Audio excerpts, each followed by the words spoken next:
Venusi tashmë ka kaluar në shenjën e binjakëve, sot është data 24 prill dhe Venusi ka ndryshuar shenjë, ka kaluar tek shenja e dysuar e binjakëve.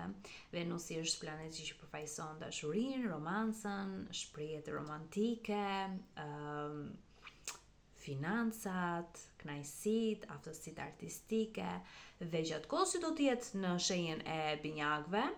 që është e dominuar nga Mërkuri, do të jeni në gjendje që të komunikoni në mënyrë më efikase. Çiftet do të jenë jashtëzakonisht komunikuese mes tyre në lidhje me nevojat e tyre romantike gjatë kësaj kohe. Çiftet do të ndërmarrin shumë veprime së bashku, mund të udhtojnë së bashku, të kryejnë aktivitete argëtuese së bashku. Libra që lidhen me marrëdhëniet e dashurisë, me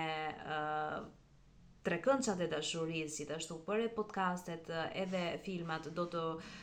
përfliten shumë edhe do të bëhen hit gjatë kësaj kohe, apo tematikat që lidhen me tradhtit, me flirtet, do i shikojmë rëndom kudo dhe në rrjetet sociale.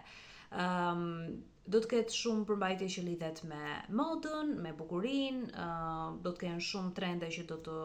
popularizohen, gjëra të veçanta, aplikacione dating gjithashtu do të jenë sa më shumë të përdorura nga njerëzit, se tash fillon edhe ngrohet koha, njerëzit kanë qejf që të kenë një flirt veror, që të argëtohen paksa me një apo më shumë njerëz tashmë që është Venusi tek binjakët, sepse lidhet, do thënë Venusi te binjakët njihet si një pozicion jo shumë monogam. Do të jetë edhe një periudhë shumë e mirë ku do të angazhoheni në aktivitete krijuese, ata që dinë të shkruajnë shumë mirë, që merren me shkrime, me poezi, me libra, do të jenë në gjendje që ta bëjnë këtë gjë në mënyrë sa më profesionale të mundshme, do të kenë një inspirim shumë të madh,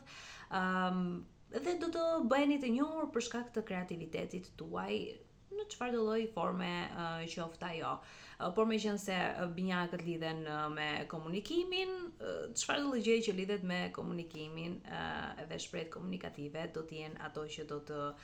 nxiten më së tepërmi që të shfaqen gjatë kësaj periudhe.